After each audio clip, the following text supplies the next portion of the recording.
कि राहुल गांधी सिर्फ बीजेपी पर हमला कर रहे हैं या फिर 2027 के विधानसभा चुनाव की जमीन तैयार कर रहे हैं। क्या दलित राजनीति के नए केंद्र में बदल रहा है रायबरेली? क्या कांग्रेस अपनी खोई हुई जमीन वापस पाने के लिए नया सोशल इंजीनियरिंग मॉडल बना रही है? और सबसे बड़ा सवाल, प्रधानमंत्री नरेंद्र मोदी को गद्दार कहना क्या यह सिर्फ राजनीतिक हमला है या चुनावी रणनीति? राहुल गांधी 2 दिन के रायबरेली दौरे पर है।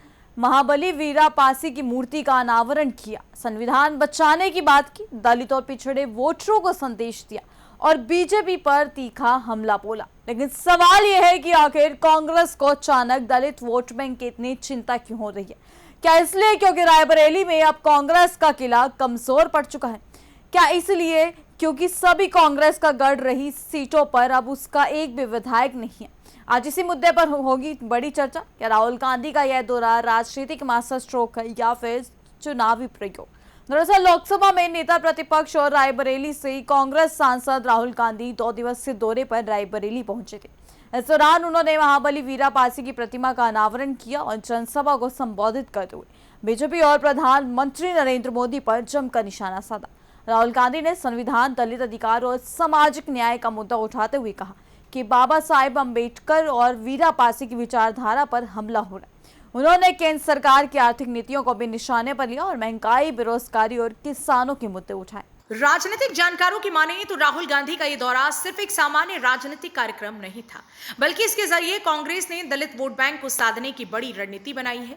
रायबरेली और अमेठी की कई विधानसभा सीटों पर दलित वोटर निर्णायक भूमिका में है और कांग्रेस इन्हीं वोटरों के जरिए अपनी खोई हुई राजनीतिक जमीन वापस पाने की कोशिश कर रही है। रायबरेली और अमेठी को कभी कांग्रेस का सबसे मजबूत गढ़ माना जाता था, लेकिन समय के साथ विधानसभा चुनावों में कांग्रेस की पकड़ कमजोर होती चली गई। मौजूदा समय में रायबरेली लोकसभा क्षेत्र के अंतर्गत आने वाली एक भी विधानसभा सीट कांग्रेस के पास नहीं है। यही वजह है कि राहुल गांधी लगातार रायबरेली के दौरे कर रहे हैं। लोकसभा चुनाव जीतने के बाद ये उनका 7वां दौरा बताया जा रहा है। हर दौरे में राहुल गांधी दलित, पिछड़े और कमजोर वर्गों से जुड़ने की कोशिश करते नजर आते हैं।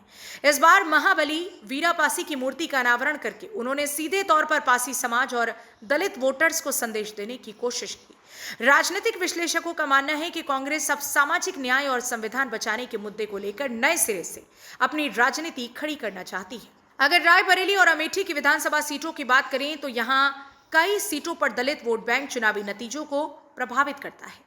रायबरेली की बछरावा सीट सुरक्षित मानी जाती है, जबकि सदर, हरचंदपुर, ऊंचाहार और सरैनी सीटों पर भी दलित वोटर प्रभावी भूमिका में है।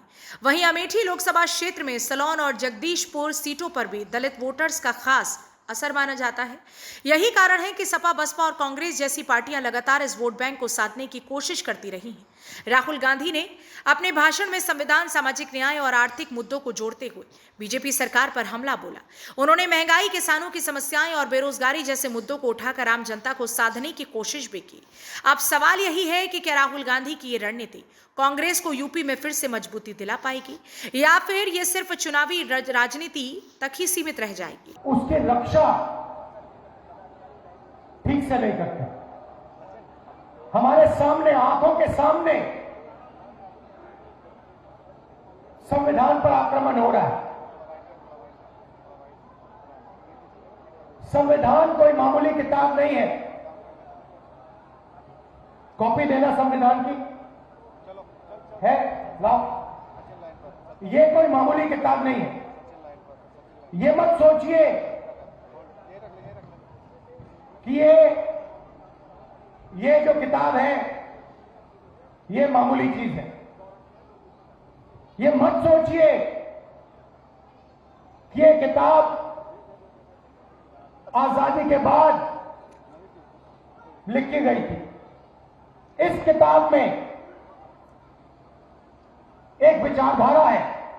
तो कुल मिलाकर रायबरेली से राहुल गांधी ने साफ संदेश देने की कोशिश की है। कांग्रेस अब से परंपरागत राजनीतिक नहीं बल्कि सामाजिक समीकरणों के जरिए यूपी में वापसी की तैयारी कर रही है। वीरापासी की मूर्ति का अनावरण हो, संविधान बचाने की बात हो या दलित और पिछड़ों को साधने की रणनीति, हर कदम के पीछे 2027 की राजनीतिक तस्वीर दिखाई दे रही है। अब देखना होगा कि राहुल गांधी का यह नया सामाजिक और राजनीतिक प्रयोग उत्तर प्रदेश की राजनीति में कांग्रेस को नई ताकत देता है या फिर यह रणनीति भी जमीन पर असर छोड़ने में नाकाम रहती है। फिलहाल इस कौर में बाकी की तमाम खबर जानने के लिए जुड़े रहिए हमारे साथ यूपी की बात में।